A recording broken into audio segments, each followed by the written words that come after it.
নমস্কার বন্ধুরা, আজকে আবার আমি চলে এসেছি আমার নতুন রান্না নিয়ে। পনিরের কোনো একটা আইটেম তোমাদের করে দেখাচ্ছি, পরে নামবো আমাদের বলছি আমি। পনিরের আইটেম করতে লাগছে আমার পনির। তারপরে হচ্ছে এখানে নিয়েছি আমি 1 চামচ মগজ, আর 2 চামচ হচ্ছে সাদা তিল, আর কিছু কাজু বাদাম। কাজু বাদামগুলো নিয়ে বলি একটু। কাজু বাদামগুলো তোমরা যখন কিনবে তখন যদি রান্নার জন্য কেনো তাহলে গোটা কিনবে না, দেখবে ভাঙা কাজু দোকানে পাওয়া যায়, সেই ভাঙা কাজু নেবে, তাহলে রান্নাতে দিতে সুবিধে হয়। ঠিক আছে? আচ্ছা, একটু সর্ষে নিয়েছি, সাদা সর্ষে অল্প পরিমাণে, আর নিয়েছি একটু তোমার টক দই। ঠিক আছে?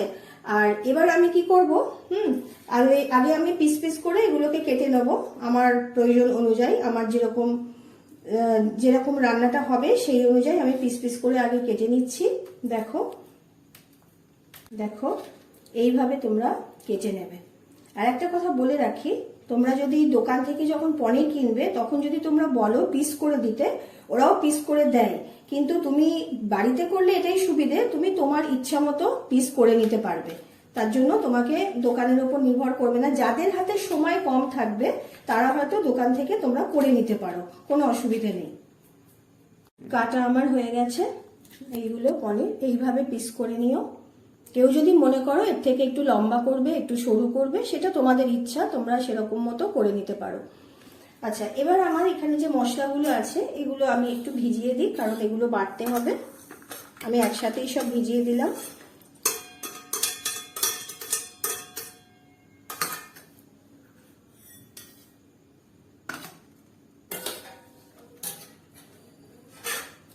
আচ্ছা, এবার একটা কথা বলি, সেটা হচ্ছে যে আমার এই পনিরটা আছে 400 গ্রাম থেকে একটু বেশি। আর এখানে আমার কাজু ছিল 25 গ্রাম মতো। তো আমার কথা হচ্ছে যে আমি আর যেগুলো দিয়েছি সেগুলো তোমাদেরকে আমি আগে বলে দিয়েছি যে কোনটা কতটা কি পরিমাণ দিয়েছি।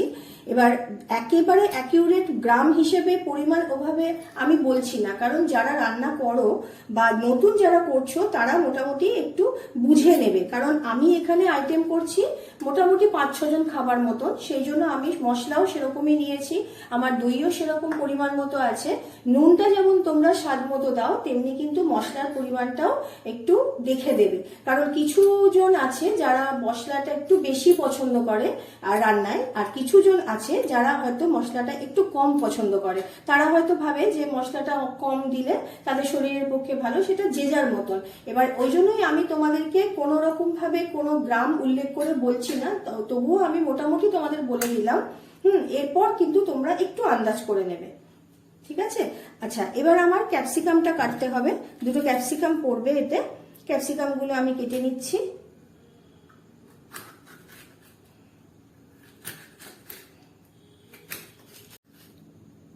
এইভাবে কেটে নেবে। দেখো এইরকম ভাবে কেটে নিতে হবে। এই যে পনিরগুলো দেখছো, এই পনিরের সাইজ অনুযায়ী আমি এইভাবে এগুলোকে আধখানা করেছি। যদি তোমরা মনে করো এই পনিরগুলোকে লম্বা লম্বা রেখে দেবে, এই যেমন আমার এইটা আছে, তাহলে কিন্তু পনিরটাকে লম্বা, এই ক্যাপসিকামটাকে একটু লম্বাই রেখে দিতে হবে, তাহলে দেখতে ভালো লাগবে। আমি যেহেতু এইরকম ভাবে পিস করে নিয়েছি, সেহেতু আমি এই ক্যাপসিকামটাকেও হাফ করে নিচ্ছি লম্বা করে কেটে। ঠিক আছে? আমার এগুলো হয়ে গেল।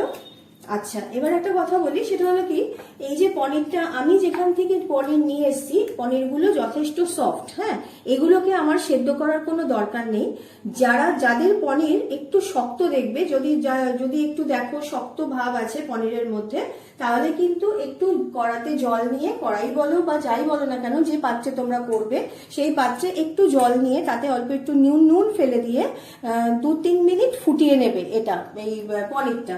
তাতে হবে কি, পনিরটা একটু নরম হয়ে যাবে। ঠিক আছে? আর এছাড়াও তোমাদের বেশি কিন্তু ফোটানো যাবে না, তা নাহলে নষ্ট হয়ে যাবে। তোমরা কিছু না হলেও 2-3 মিনিট ফোটাবে, তাহলে জিনিসটা ভালো হবে। দিয়ে জলটা ঢেলে এটাকে রেখে দেবে শুকনো করে। আমি এখানে করলাম না, কারণ আমার পনির যথেষ্ট সফট।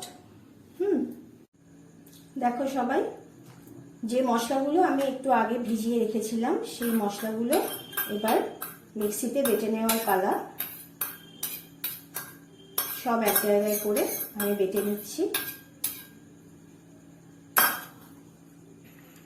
আমার এই রান্নার উপকরণগুলো যেগুলো লাগছে সেগুলো তোমরা ডেসক্রিপশন বক্সে পেয়ে যাবে, তোমরা একটু দেখে নিও। আর আমার রান্না যদি তোমাদের ভালো লেগে থাকে তাহলে একটু লাইক দিয়ে দিও আর সাবস্ক্রাইব করে দিও। আমি বসিয়ে দিলাম।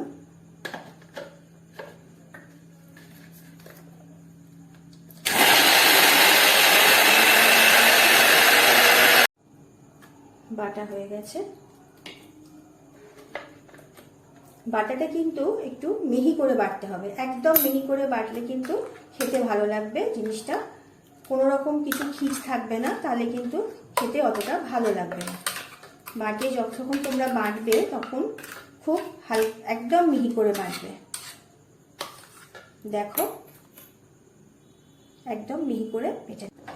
এবার আমি গ্যাস অন করলাম।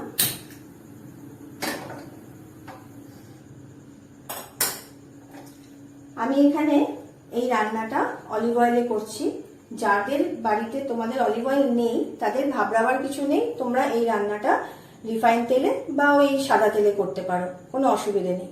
তবে এই রান্নাটা সর্ষের তেলে করো না, সাদা তেলে করবে, সাদা তেলে এই রান্নাটা ভালো হয়। আমি তেল দিয়ে দিলাম, তেলটাকে একটু মাঝারি আঁচে রেখে দিই। আর এই পনিরটার মধ্যে আমি একটু নুন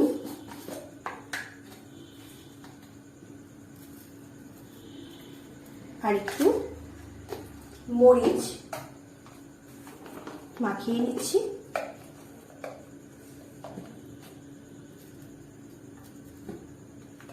যেহেতু এটা পনির সেহেতু খুব একটা ঝাল এটা হবে না, হ্যাঁ, একটু ঝাল মিষ্টি এরকমই থাকবে। মিষ্টি ব্যাপারটাই একটু বেশি থাকবে, ঝাল হবে না এটা, ঠিক আছে? ঝাল করতে গেলে কিন্তু এটা ভালো লাগবে না, কারণ প্রত্যেকটা রান্নার তো একটা নিয়ম থাকে। এটা কিন্তু একটু ওই টক ঝাল মিষ্টি এরকম লাগবে খেতে। পুরোপুরি তোমরা যদি ভাবো যে খুব ঝাল হবে, এটা কিন্তু সেই আইটেম নয়। এরকম হালকা করে একটু মাখিয়ে নিতে হবে। আর যারা ধরো সেদ্ধ করবে তারা সেদ্ধর পর একটা ওই জালি বাটিতে ঢেলে নিয়ে জলটাকে আলাদা করে দেবে, তারপর একটু পরে একটু নুন আর একটু হালকা করে মরিচ মাখিয়ে নেবে, ঠিক আছে? আমি গ্যাসটা জোর করে দিলাম।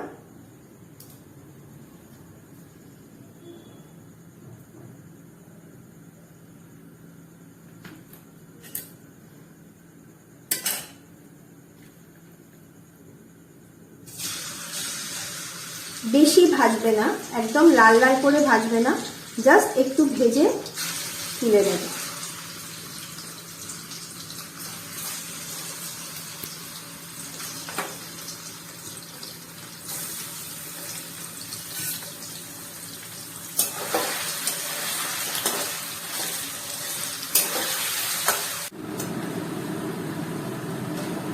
দেখো এই জন্য এরম ভাবে ভেজে নিতে হবে, একদম হালকা করে, যাতে লাল না হয়ে যায়। দিয়ে তুলে নেবে।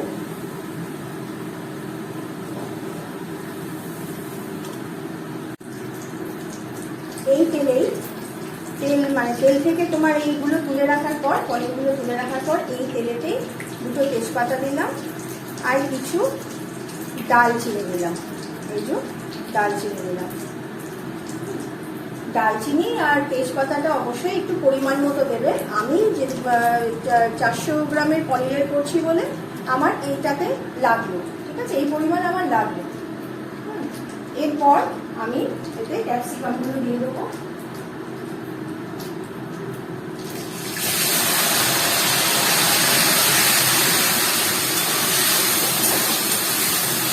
ক্যাপসিকামগুলো অল্প একটু ভেজে নিই। একটু ভাজার পর একটু নুন দিয়ে দিই। নুনটা একটু দেখে বুঝে দেবে, কারণ পনিরে আমার একটু নুন পড়েছে। আমি ক্যাপসিকামে অল্প একটু নুন দিলাম, পরে হয়তো একটু লাগবে।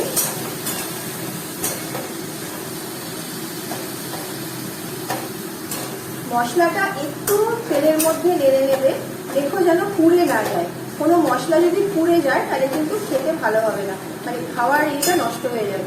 মশলা যেন না পড়ে একটু তেজপাতাটা আর এই দারচিনিটা একটু ভেজে নেবে। তাতে যদি উনুন আস্তে করতে হয় সেটা আস্তে করে দেবে ফ্লেমটা, যাতে তোমার পুড়ে না যায়।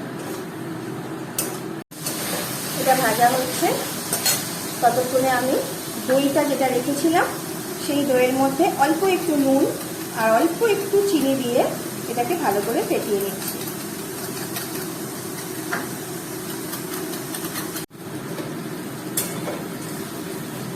দেখো এরকমভাবে ভেজে নেবে একটু। তারপর আমি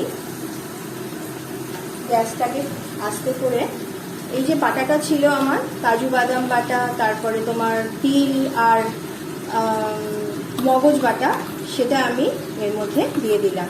আর ছিল একটু রাই সর্ষে, এগুলো আমি এর মধ্যে ঢেলে দিলাম।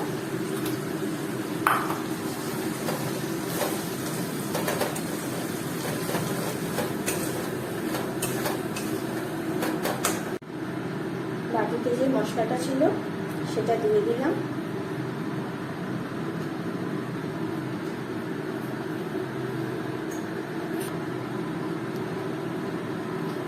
বাটি দিয়ে জলটা দিলাম।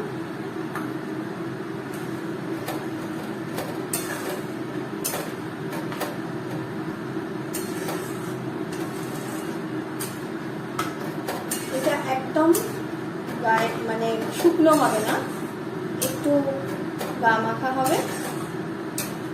এটা কিন্তু এই রান্নাটা কিন্তু ভাতের নয়, এটা কিন্তু রুটি দিয়ে, পরোটা দিয়ে, লুচি দিয়ে, এগুলো দিয়ে খেতে ভালো লাগবে।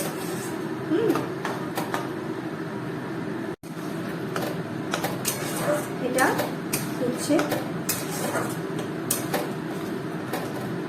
এবার আমি এতে পনিরগুলো দিয়ে দিচ্ছি। ভেজে রাখা যে পনিরগুলো ছিল সেগুলো এর মধ্যে ঢেলে দিলাম। বেশি জোর দিয়ে নাড়বে না, তাহলে কিন্তু পনির ভেঙে যাবে।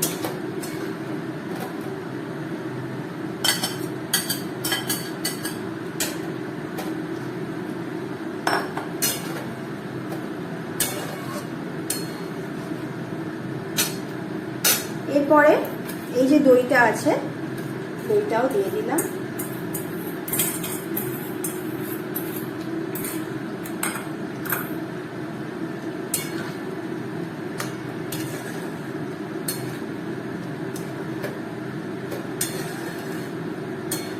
আমি আবারও তোমাদের বলে দিচ্ছি, আমার উপকরণ এতে যা যা উপকরণ আছে সেগুলো কিন্তু আমার ডেসক্রিপশন বক্সে পেয়ে যাবে, একটু ফলো করো তাহলেই হবে। আর এটার নাম কিন্তু আমি তোমাদের এখনো বলিনি, এটার নাম হলো ক্যাপসিকাম বাটার পনির।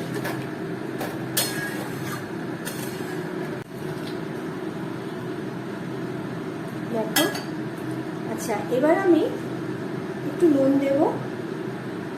নুনটা অবশ্যই স্বাদ মতো দিতে হবে। আর দেবো একটু মরিচ। মরিচটা অল্প দেবে, প্রথমেই বলেছি যে ঝাল যেন বেশি হয়ে যায় না, অতিরিক্ত ঝাল হয়ে গেলে কিন্তু খেতে ভালো লাগবে না। আর কেউ যদি মনে করো তাহলে একটু কাঁচা লঙ্কা বাটা দিতে পারো, একদম অল্প হালকা করে।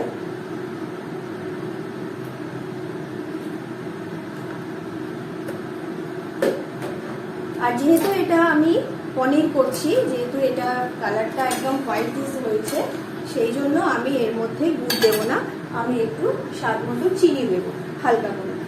যদি যারা যারা মনে করবে যে তোমাদের চিনি খাওয়া বারণ বা তোমাদের চিনি প্রয়োজন নেই, তারা কিন্তু চিনিটা স্কিপ করে যেতে পারো, কোনো অসুবিধা হবে না।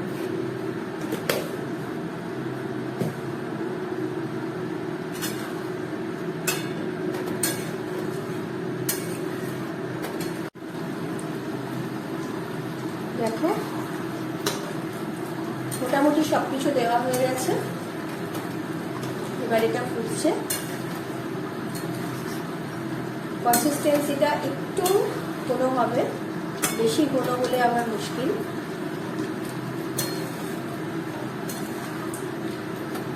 মোটামুটি হয়ে গেছে। পনির তো এগুলো কি হয়, পনির যেহেতু পনির বলো বড়ি বলো এই জাতীয় রান্নাগুলোকে কিন্তু টেনে নেয় অনেকটা, জলটা শুকিয়ে যায়, সেই জন্য আমি এটা বন্ধ করে দিলাম। আমার কমপ্লিট হয়ে গেছে, আমি এবার এটাকে ঢেলে নিচ্ছি।